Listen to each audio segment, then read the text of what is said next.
جب بات سامنے آ ہی گئی تو یہ عاجز ایک بات آپ کے سامنے بڑی ہمت کے ساتھ، جرأت کے ساتھ اور اپنے فریضے کی ادائیگی کے طور پر عرض کرنا چاہتا ہے، اللہ پاک میرے لیے بھی نجات کا ذریعہ بنا دے اور آپ کے ایمان کے قوی ہونے کا ذریعہ بنا دے۔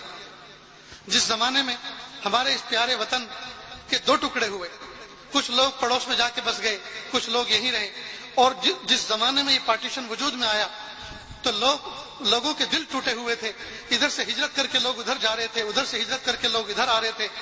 تو اس زمانے میں دہلی کی شاہجہانی مسجد کے اندر لوگ اکٹھے ہو جاتے تھے، جمع ہو جاتے تھے، اکٹھے ہو جاتے تھے، اور جب وہاں سے ایک ٹرین آتی تھی اس ٹرین میں اجتماعی شکل میں لوگ جایا کرتے تھے۔ تو بنگلے والی مسجد میں حضرت جی مولانا یوسف صاحب رحمۃ اللہ علیہ ہوا کرتے تھے۔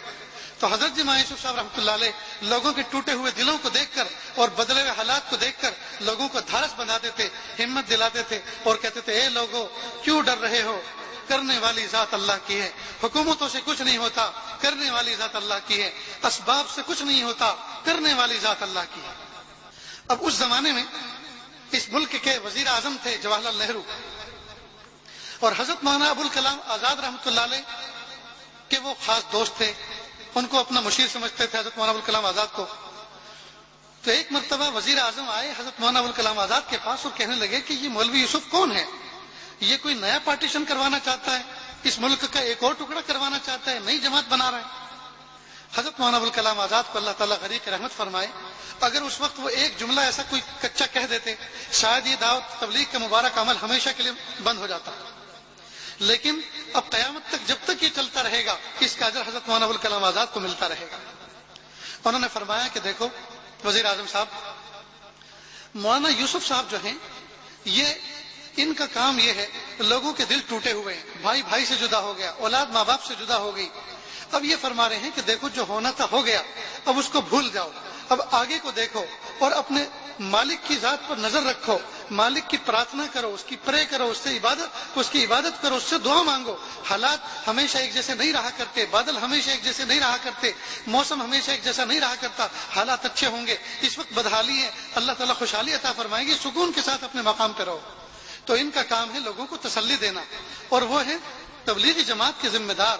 تبلیغی جماعت یعنی مسلمانوں کی جماعت، مسلمانوں کی جماعت یعنی دین کی جماعت، دین کی جماعت یعنی اللہ والوں کی جماعت۔ اب اگر تم اس کے بارے میں کوئی فیصلہ کرنا چاہ رہے ہو اور تم اس کو پابندی لانا چاہ رہے ہو تو یاد رکھنا ہماری نئی نئی حکومت بنی ہے، انگریز یہاں سے رخصت ہوئے ہیں، ہمیں پوری دنیا کے لوگوں کو لے کر چلنا ہے۔ یہ مت سمجھنا ہمارا بھارت دیش ہم اکیلے جو چاہیں کر لیں، ہم چاہے جس طرح سے حکومت کر لیں، نہیں، جس وقت حکومت کی جاتی ہے پوری دنیا کے لوگوں کی رائے کو دیکھا جاتا ہے، اس رائے کا احترام کرنا ہوتا ہے، جنگل راج نہیں چلا کرتا اپنے ملک میں۔ اس طرح کے مفہوم تھا، اس طرح کی بات وزیر اعظم کو حضرت مولانا ابوالکلام آزاد نے اس زمانے فرمائی۔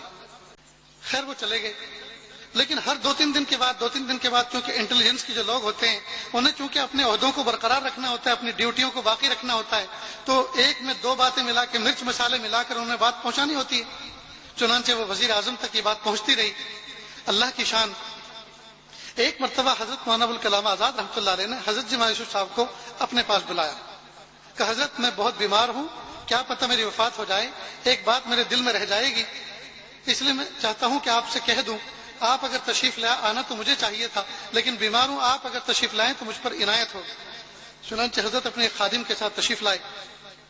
حضرت مولانا ابوالکلام آزاد نے اپنے خط سے ذکر کیے کہ حضرت آپ جو کام امت میں اس وقت کر رہے ہیں یہ بہت عظیم کام ہے، لوگوں کی دھارس بندھا رہے ہیں، ہمت دلا رہے ہیں، اجتماعیت پیدا کر رہے ہیں، یہ بہت مبارک کام ہے، لیکن حضرت آپ جو کچھ بیان فرماتے ہیں اس میں چند جملے ایسے ہوتے ہیں جس کی وجہ سے موجودہ حکومت اس سے کچھ الگ مطلب مراد لیتی ہے، اس کے مطلب اور مفہوم کو بدلتی ہے، تو کہیں ایسا نہ ہو خدا نہ خواستہ آپ کو کوئی تکلیف ہو جائے تو ہم سب کے دل دکھیں گے، لہٰذا آپ ذرا اپنے بیان میں تھوڑی نرمی پیدا فرما لیں۔ بس یہ سننا تھا۔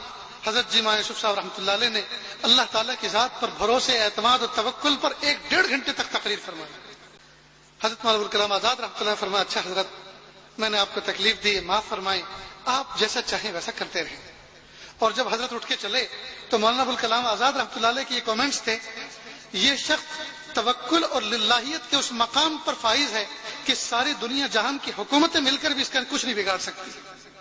اللہ کی شان، حضرت جی مولانا یوسف صاحب رحمۃ اللہ اوپر سے نیچے اتر رہے تھے اور اس وقت کے وزیر اعظم جواہر لال نہرو نیچے سے اوپر سیڑھی پر چڑھ رہے تھے، اور دونوں ایک دوسرے کو پہچانتے نہیں تھے. حضرت گاڑی میں بیٹھے اور بنگلے والی مسجد کے لیے روانہ ہو گئے.